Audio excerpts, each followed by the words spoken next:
To share about the landscape of CDFI note programs and our collective experiences with different types. Before we get started, we'd love if folks can introduce themselves in the chat and share if you have a note program and what type of program you have. We know we're not the only experts in the room. You can go to the next slide. So I'm Anna Smikowski. Oh, and then the next one. I'm Anna Smikowski from Enterprise Community Loan Fund. I'm joined today by Kathleen Keefe from Lisk, Noni Ramos from Housing Trust of Silicon Valley, and Christina Jennings from Shared Capital Cooperative. Before we jump into our experiences, we're going to share a couple of insights from an Enterprise and Lisk landscape study of rated and unrated CDFI bond note programs published last May. I'm going to hand it off to Kathleen to talk a bit about the research our organizations have done on this landscape and how we are positioning ourselves more broadly in the impact and capital markets through impact note programs. Then we'll dive into each of the issuers' experiences with different types of note programs.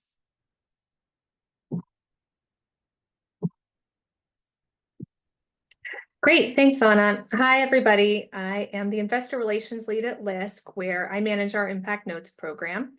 I sit in our New York office as part of our Treasury team, and as Anna mentioned, we'll start with some high-level overview of the current landscape and context setting, just to get an idea of what's going on in the broader picture with CDFI, note, and other capital market products.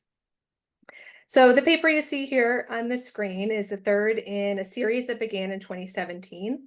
And this latest paper picks up on some key themes and new data of evolving trends in the space. These include CDFI bond issuances and note program developments, our collective engagement as CDFIs with credit rating agencies, CDFI investor characteristics, and the latest in impact measurement and management frameworks. Our aim with the paper was really to produce a resource that highlights the dozens of CDFIs that are now offering investment note programs like the ones we'll talk about today, or that are issuing bonds, and ways our organizations are engaging with the impact investing community. So we'll set the stage with 5 key takeaways, high-level things that we think you should know from the white paper. Next slide. So first, as many of you in the audience may be aware, recent years have seen tremendous growth in the sustainable debt markets, with total issuance surpassing $1 trillion in 2021. In our research, we found that CDFI engagement with the capital markets has also kept up steady growth. Rated CDFI transactions increased by more than 30% over 2 years, reaching $1.4 billion. So as we see from the pie chart to the right, rated issuances include bonds, note programs, and commercial paper transactions, with bonds making up the majority here. CDFIs are using these rated transactions to raise debt across a range of maturities from 1 to 20 years. And in 2022, we saw Century Housing launch the first commercial paper program. The number of rated CDFIs has increased overall, with more than 13 CDFIs now rated by S&P and 2 CDFIs having second ratings from Fitch. This growth underlines continued investor interest in CDFI products and reflects an expanding universe of offerings and types of products that we're issuing. Next slide. So on to our second takeaway, which drills in on one category that we just looked at, the rated note programs. And here we found more money flowing into rated note programs. At the time we published our previous white paper in 2020, just one CDFI, Capital Impact Partners, had an active rated note program. Since then, both Century and Lisk have launched programs. As part of our analysis, we dug in on the growth we saw in these programs. If you take a look at the chart on the right, you'll see as of 2022, cumulative rated issuance reached $529 million, which reflects more than 200% increase since we last reported on this. There have been 179 offerings, with 1, 5, and 10-year notes being the most frequently issued. And over time, we've seen yields on these notes range anywhere from 25 basis points on a 1-year note in 2021 up to 5.2% on a 5-year note late in 2022. We've seen the growth in rated note programs offering more access to CDFI products overall, of course, but in particular for retail investors, these investors who might rely more on credit rating and lower minimum investment thresholds that these types of programs offer. Now we'll pass back to Anna with the next slide. You can go to the next slide, please. So the third takeaway is investor appetite remains strong. It looks like one slide might be missing. So I might go down one more. Can you go down one more? I think, yeah, keep on going. There. All right, so this I think is more pertinent to our audience that we can, so this brings us to our third takeaway, which is investor appetite remains strong for unrated impact note programs, which enables CDFIs to continue providing low-cost financing for critical community development efforts. So in addition to the rated programs that Kathleen talked about, there are a number of unrated note programs which continue to be a popular capital raising tool. Based on our research and publicly disclosed information, we found that there were 19 unrated note programs that are currently offered across the market, totaling $311 million. These note programs help CDFIs tap investors that have a range of both financial and impact objectives. And in a high rate environment, there's a little bit more flexibility with how these issuers can price their note programs to try to attract lower cost debt capital. We also found that some of the demand for these programs appears to be more inelastic, where rate might not be as big of an issue with high renewal rates once an investor is initially onboarded. One caveat that we wanted to share is that this is based on publicly available information. We know that there are a number of CDFIs that may have private placements or other types of offerings where we weren't able to find publicly available or disclosed information. Another source to look and benchmark against peers that may have different types of offerings is the American Sustainable Business Network's CDFI investor inventory of loan funds. And then you can go up a slide. Can you, the opposite way, sorry. I think we've organized our slides. Sorry about that. So then the fourth takeaway is looking at bond funds. So these are places where we were interested in seeing specifically who was interested in purchasing CDFI debt and if it aligned to any social or environmental objectives. And we found that there were, of the 50 bond funds that held CDFIs, there were a subset of 16 that either had a Morningstar sustainability rating or were part of the US SIF database, showing that there is an appetite for CDFI debt in funds that are meeting specific environmental or social objectives. Another thing that we looked at was for specifically rated note programs is if there was secondary market transactions associated with these products. That demonstrates that there's some liquidity within the rated programs, which is important for larger investors.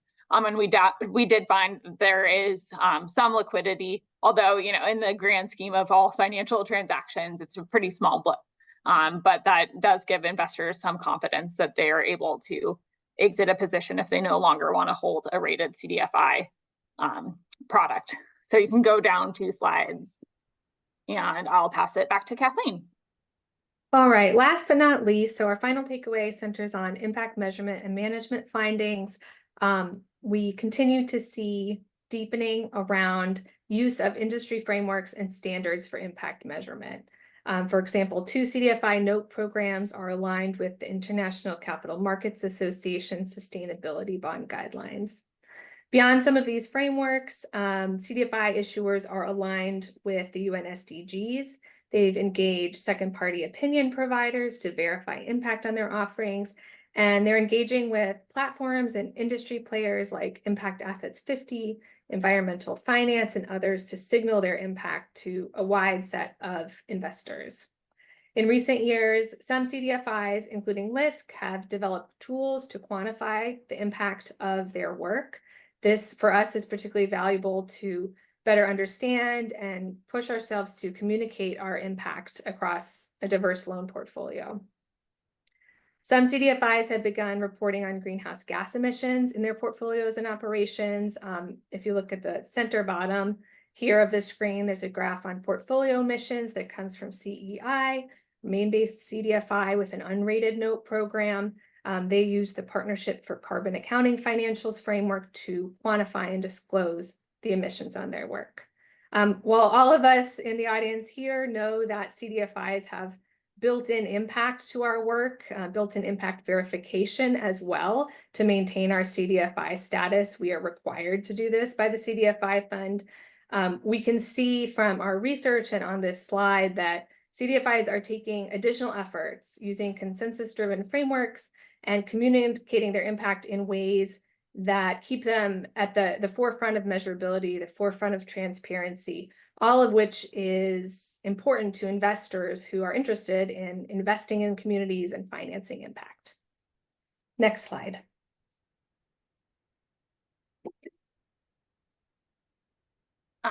So for today's discussion, we're going to go through how CDFIs have made bond and note programs available to investors through a variety of federal and state exemptions. I would caveat strongly that consultation with counsel is a key first step into creating a program to understand what exemptions are right for you based on your overall objectives. None of us, I think, are securities counsel, so I would take everything we say with a grain of salt to make sure that what we're saying is correct with your counsel before launching a program. One resource that I found just to get a base understanding of the different types of registration exemptions is Pathlight Law's overview of different offering types. So today we're going to go through examples from our peers on Regulation D, Regulation A, and then other nonprofit or charitable public offerings. As you can see in the chart, Reg D allows issuers to privately raise capital with exemptions from registration. Investors in this type of investment are typically accredited with some exceptions for non-accredited investors. One thing that I thought would be helpful is to define accreditation. There are a couple of different ways that you can confirm your accredited status, but the most common way is through income, which is an average yearly income of over $200,000, a net worth of over 1 million, or some demonstration of working in the financial industry based on certain examination standards. Reg A is another offering type that we're going to talk about today, which is used for multi-state offerings of up to 75 million and permits accredited and non-accredited investors. And then lastly, we're going to talk about nonprofit or charitable organization offerings that permit an issuer to raise debt in one or multi-state through either registration or exemption. And we'll talk about Lisk and ECLF's programs and how they're slightly different. One is rated and one is unrated. So now I'm going to pass it to our first expert, Noni, who will kick things off discussing Housing Trust of Silicon Valley's tech fund. Thank you, Anna. Good afternoon, everyone. It's a pleasure to be here with this esteemed group talking about a really critical topic for CDFIs, capitalization, and different strategies that we can use in order to capture capital that is looking for a double or triple bottom line, right? Whether that be the economic as well as the social, and in some cases also the climate related. So for Housing Trust Silicon Valley, we are a CDFI working in the housing sector. We're based in Northern California. We're across 14 counties. And our note program really grew out of, and I apologize, can we advance the slides?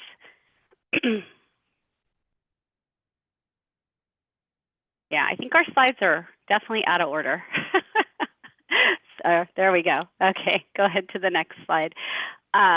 Our note program grew out of the fact that when we were created as an organization and we were created as a public-private collaboration between our public sector partners and the private sector, basically the business community, we were able to raise $20 million in philanthropic grant support and public, oh, please go back to the prior slide, thank you. We were able to raise that $20 million. And over time, as we continue to have our relationships with particularly the business community, we we structured some program-related investments, which I know a lot of the folks here on this call are familiar with one of our foundations, the Cisco Foundation. And through that relationship, it also spurred interest on the corporate side of Cisco in finding avenues and vehicles where they could invest to support the creation and preservation of affordable housing. So that led to our work in creating the Tech Equity Community and Housing Fund, or TEC Fund, which since inception has raised almost $120 million in debt using our Reg D offering, which is basically a private placement note. We are an S&P rated CDFI. However, we have not as of yet gone out into the public capital market and raised funds. One of the reasons for that is because we have been able and been successful in raising capital from our local business community as well as individuals. And so over the last number of years, through our tech fund, again, which is driven by our note offering, we've been able to, as you can see through the slide, originate over 60 loans. We've loaned out 173 million. So we've revolved these funds, and you can see the impact. I wanted to piggyback on the comment that was made earlier about impact, and I think it can't be emphasized enough that being able to really communicate the impact of our work, go beyond the outputs and really to the outcomes is key to raising capital, I think, through any of these efforts. Next slide, please.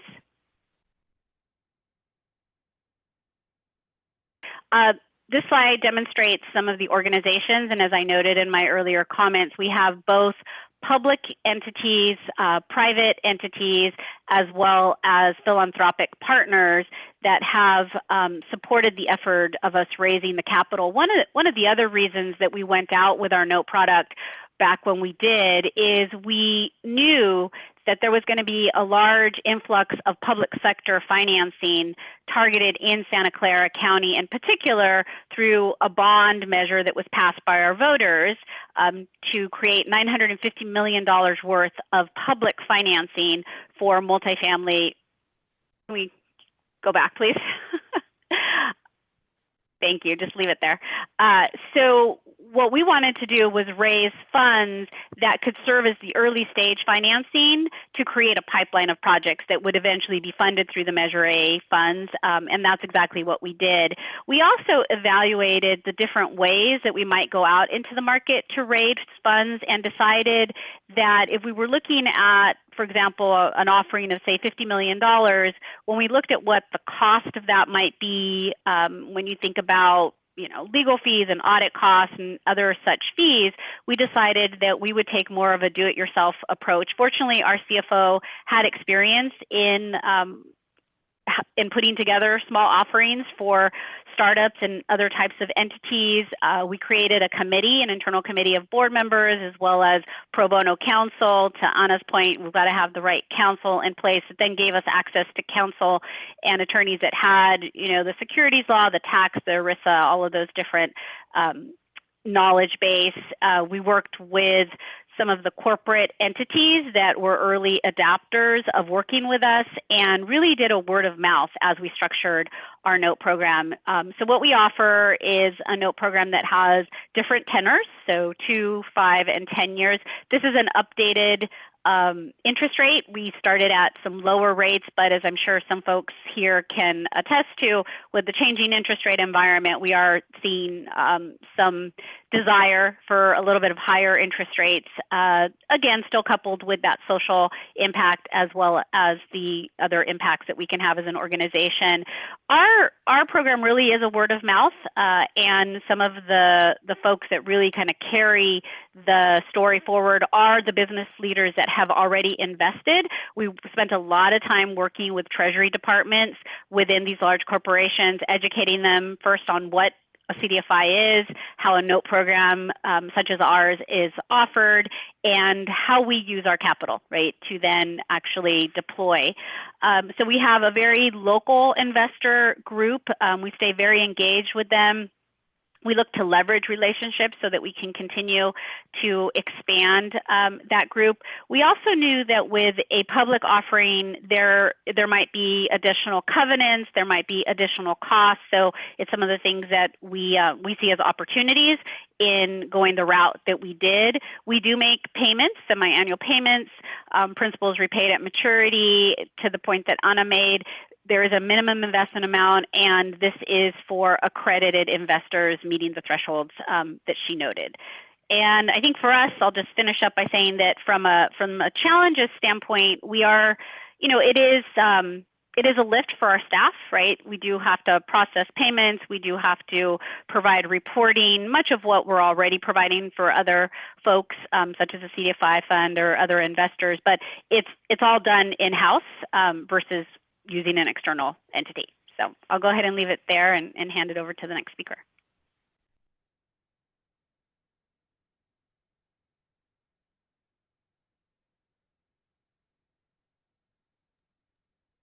Great, if you can go to the next slide. I think I am next, if that falls in order.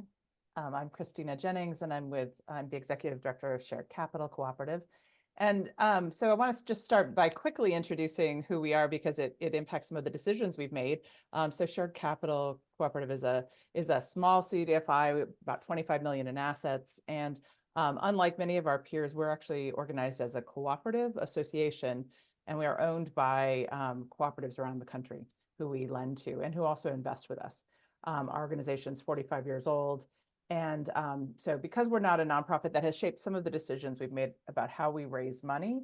And it has also given us sort of a natural base, a large base of cooperatives and their members who want to invest in our fund. So we have some unusual characteristics that way.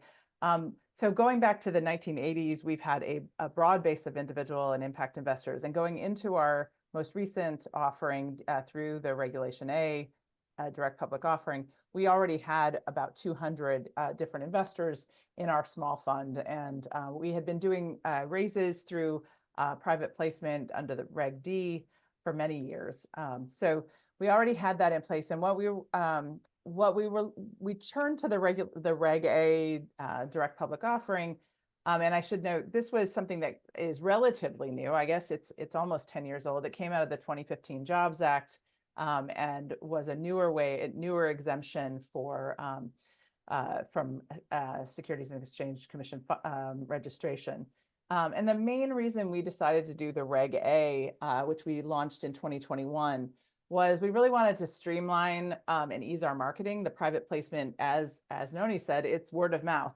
And that has some limitations. Even though a lot of our uptake is word of mouth, still folks would invite us in to present to a group, and we'd say, we have different legal opinions about when and how we could do that, and we were finding it rather challenging. So we made the decision to explore alternatives, and because we're not a nonprofit, we were not able to go through the nonprofit exemption. We needed it to be a national. We need it to be a national offering because we work in more than 35 states and have members and investors already around the country. And we also really needed it to be able to reach non-accredited investors. We also, some of the newer regulation options under the Jobs Act limit raises to platforms, and we wanted to make sure we could continue to do direct raise as well as potentially use a platform. I will say that the downside to the Reg A offering is that it is fairly costly to roll out. And so we waited a number of years sort of looking for the right moment to do that, where we thought the cost benefit made sense to us. So we do think that has proved to be the case, but it is a much more costly and can range. I mean, I've heard anywhere from 40,000 to 100,000 to launch a Reg A offering.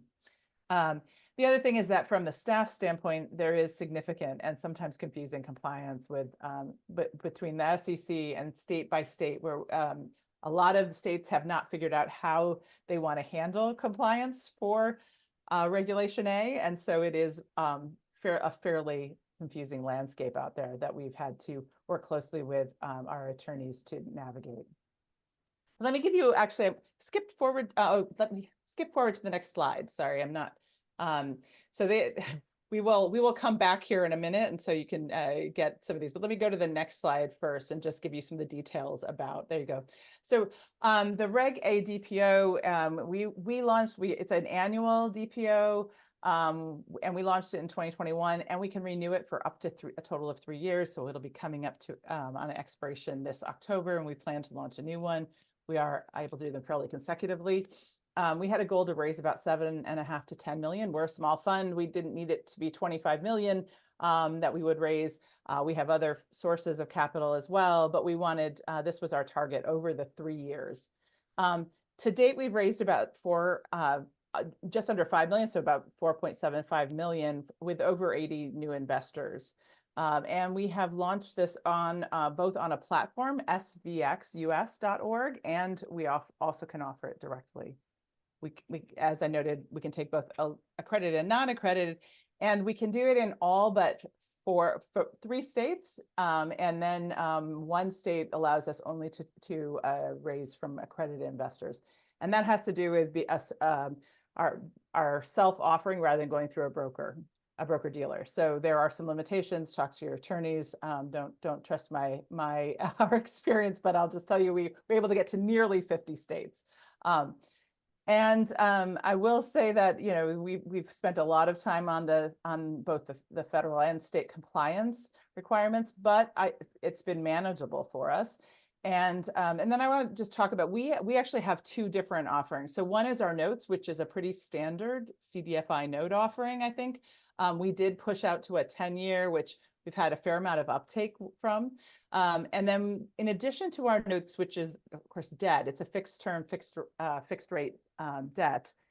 We also are able to, as a cooperative, offer a preferred shares option. And we've seen increasing uptake of that over the last 2 years of this. And I've been really pleased with that. And that offering can pay up to an 8% dividend, although that's not, our target is to pay a 5%. But there's no guarantee on it, and there's a lot of flexibility, which is really great for us and has been something that we've seen increasingly investors willing to step into. So actually, if you can go back to the last slide, I'll also just note that we really tried to lower our minimum because we have a lot of folks connected with the cooperatives that we lend to who want to invest. And so we took our minimum down to $500. It had been $1,000 under our private placement, and we took it down to 500. That's not for everyone. It's worked really well for us. And it hasn't overwhelmed us with too many small investments. It's really created a nice point of entry for some folks while still bringing in larger investments. Let's see, I would just note a few outcomes that we have seen. So we have definitely seen, incredible improvement in our ability to really market our option to our core market, as well as we've seen a significant uptake from wealth advisors, financial advisors coming in. Even though they could have come in under our private placement, we have seen significant growth through this option. And we've again seen, I think, a nice increase in new investors and new dollars. Our platform has proved to be the platform we use, svxus.org. I've got a typo, maybe. Nope, I've got it right. On the next page is you could stay here, but it is listed on the next page. The svxus.org, and that has been a really cost-effective way to streamline online processing of investments, which so many folks want these days. And so we're able to do that, as well as processing through our own staff. And then I will note that we did see a significant slowdown in the middle of 2023 because of the high interest rate environment. And I think the reasons, we always say that our investors are not rate driven. However, when you can earn more by keeping your funds sitting in a CD or in your savings account, I think it is a hard sell to get folks to move additional money the way they had been for a number of years previously. And I think we are very curious to see where 2024 leads, because we were actually on track to hit our $7.5 to $10 million goal as of the spring of last year.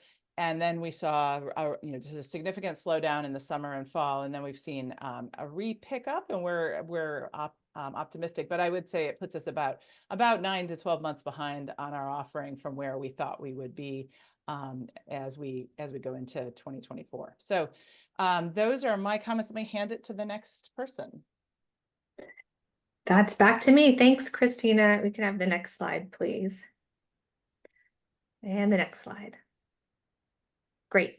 So I will be talking about Lisk impact notes. At a high level, Lisk is a national CDFI loan fund. We finance projects across a range of asset classes and impact themes. We invest across our footprint of 38 US markets in projects supporting everything from affordable housing to the arts, education, healthcare, small business, and more. Our impact notes are a rated fixed income product. We're available to retail and institutional investors, and our note proceeds go to support our mission to invest in underserved communities. So as we've seen from the previous two programs, your organization type and your financing objectives are really going to determine the type of program you pursue. So I'll talk through a few of our considerations that we thought through when deciding to pursue a rated notes program. Like some others, we saw specific program benefits for us diversifying our capitalization strategy, moving away from CRA motivated debt, other traditional sources of financing, accessing new types of investors, as others have mentioned. We have big benefits from geographic and programmatic flexibility in our notes capital, and the ability to raise debt across a range of terms, really allowing us to pursue more just-in-time type financing and better asset liability match. Lisk also had some previous experience raising debt from the capital markets, so we took that into consideration. In 2017, Lisk issued a $100 million sustainability bond, and in 2018, we launched a Reg D offering for accredited investors focused on the arts called the New York Inclusive Creative Economies Fund. So in deciding what program best suited our needs, we came down on a few factors, such as having a loan fund with a national footprint. So like shared capital in a way, we have a broad geographic footprint for our lending program. We're national, and our note program is a match for that. Our notes are available to investors in 48 states and DC. And for our offering type, we work closely with external legal counsel on our state-specific compliance around securities laws. A second factor for us was having long-term needs for a relatively high dollar volume of capital. So you can see that our total offering, our program, is built around a $250 million shelf. This means that we can have up to this amount, $250 million, issued and outstanding in notes at any time. We have the ability also to adjust the shelf as our capital needs shift. So we launched our notes program in 2020 with a $150 million shelf, but as our capital needs have grown, so has the size of our program. Another factor for Lisk was certainly our nonprofit status. As Anna mentioned, and as the others have mentioned, our offering type permits note sales to both accredited and non-accredited investors through registered and exempt offering options. And as a result, we have a good mix of institutional and retail investors.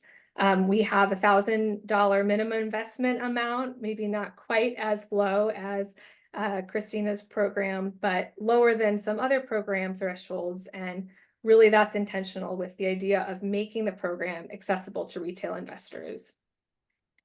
Finally, a factor for us was seeking out ease of use. So what one of our learnings was from our Reg D offering was that it is a time and resource intensive effort.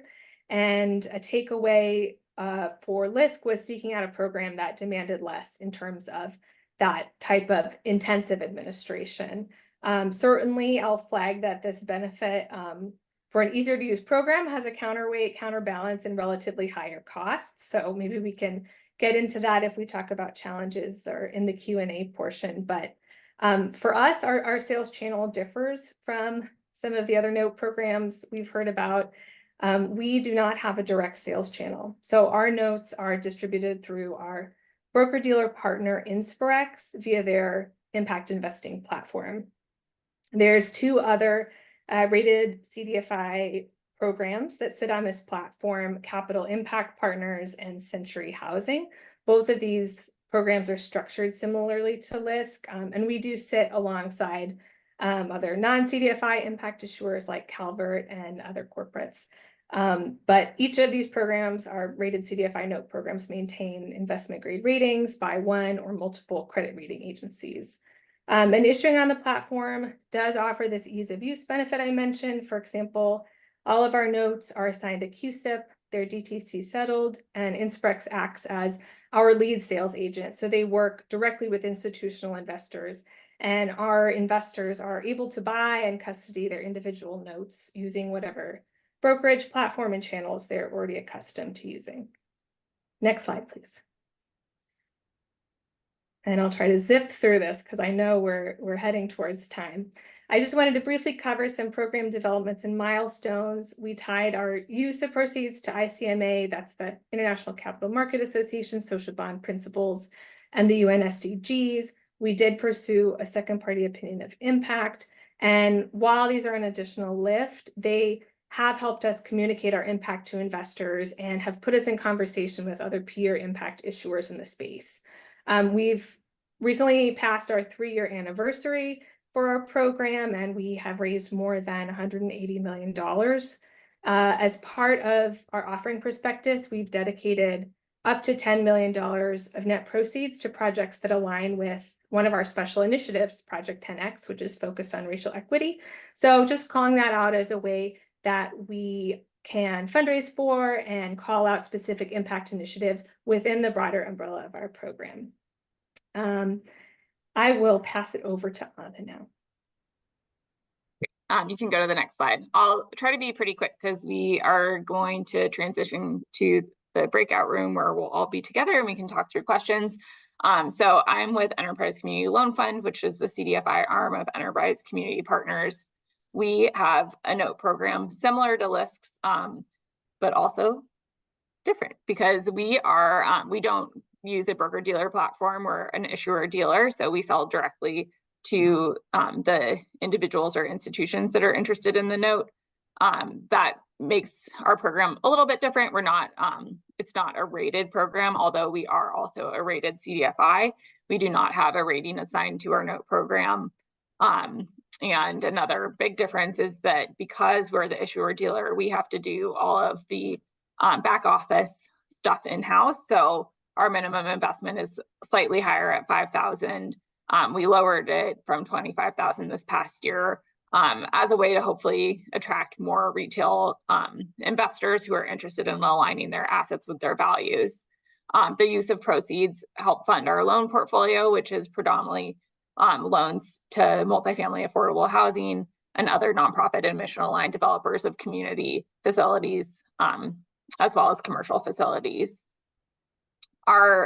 Another big difference, I think, between a rated and an unrated program is that we have a little bit more flexibility with how we set our interest rates. So our rates are pursuant to a term sheet that we can update as we find there being changes in kind of investor interest or demand. So we currently issue a 3, 5, 7, 10, and 15-year note.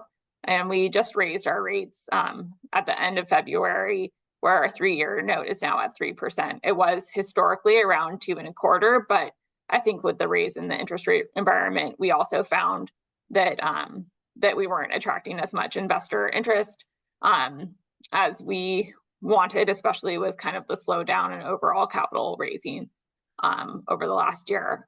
One reason we can probably talk about this a little bit more in the Q&A is helping decide between different programs. The Enterprise Community Impact Note, although it's an unrated note program, is still considered a public offering.